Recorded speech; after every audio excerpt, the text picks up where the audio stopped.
Assalamualaikum warahmatullahi wabarakatuh. Nama saya Adun Prasetya dengan NIM 123200074 dan saya berasal dari PLUK C atau Informatika C. Kali ini saya akan mempresentasikan hasil simulasi subnetting dan IoT saya. Sebelum itu, untuk skema jaringan dari subnettingnya sendiri, IP-nya akan dimulai dari 192.168.0.0, lalu dengan kantin meminta 64 host, sedangkan lobby meminta 32 host, ruang server meminta 32 host, dan ruang kerja meminta 16 host. Lalu untuk tabel distribusi IP-nya sendiri sebagai berikut, di mana kantin akan mendapatkan 128 host atau 126 host dikurangi network address dan broadcast address. Mengapa 128? Karena kantin tadi memintanya 64, sedangkan jika dipakaikan dengan yang total hostnya 64 tidak bisa karena masih harus dikurangi network address dan broadcast address, makanya kita memakai 128. Dan lobby juga yang meminta 32 host akan memakai yang 64 dengan alasan yang sama. Ruang server juga akan memakai yang 64 dan ruang kerja akan memakai yang 32. Lalu untuk ruang kantin dengan subnet mask 255.255.255.128 memiliki network address 192.168.0.0 dengan range awal 192.168.0.1 dan range akhir 192.168.0.126. Lalu untuk broadcast addressnya sendiri, kantin memiliki broadcast address 192.168.0.127. Untuk lobby, subnet masknya adalah 255.255.255.192 dengan network address 192.168.0.128 dengan range awalnya adalah 192.168.0.129 dan range akhirnya adalah 192.168.0.190. Lalu broadcast addressnya sendiri adalah 192.168.0.191. Lalu ada ruang server dengan subnet mask yang sama dengan lobby, yaitu 255.255.255.192 dengan network address 192.168.0.192. Range awalnya adalah 192.168.0.193 dengan range akhir 192.168.0.254. Lalu untuk broadcast addressnya sendiri adalah 192.168.0.255. Lalu untuk ruang kerja dengan total host 32 memiliki subnet mask 255.255.255.224. Network addressnya sendiri adalah 192.168.0.1.0, range awalnya 192.168.1.1, range akhirnya 192.168.1.30 dan broadcast addressnya adalah 192.168.1.31. Lalu kita akan ke Cisco-nya. Ya, untuk nomor 1 simulasi subnetting sudah saya buat, namun sebelum itu saya akan menjelaskan dulu komponen-komponen yang ada di sini. Pertama adalah router. Router ini fungsinya untuk menghubungkan jaringan. Seperti kita lihat di sini, jaringan kantin, lobby, ruang server dan ruang kerja dihubungkan ke router. Dan dari router maka semua jaringan itu akan saling terhubung. Jadi untuk jika kita ingin mengirimkan data dari ruang kerja ke ruang server, misalnya kita kirimkan dari PC 0, maka datanya akan melalui switch dikirim ke router dan router dikirim ke switch ruang server dan dikirim ke tujuannya seperti PC atau laptop.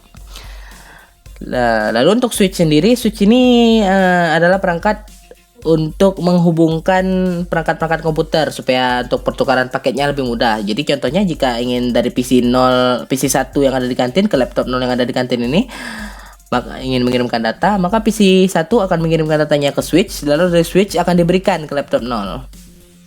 Nah, setelah itu saya ingin perlihatkan untuk IP-nya masing-masing sesuai yang di tabel tadi. Yang ini dimulai dari yang Ethernet 0 atau kantin dimulai dari 01, lalu Ethernet 1 atau lobby dimulai dari 129.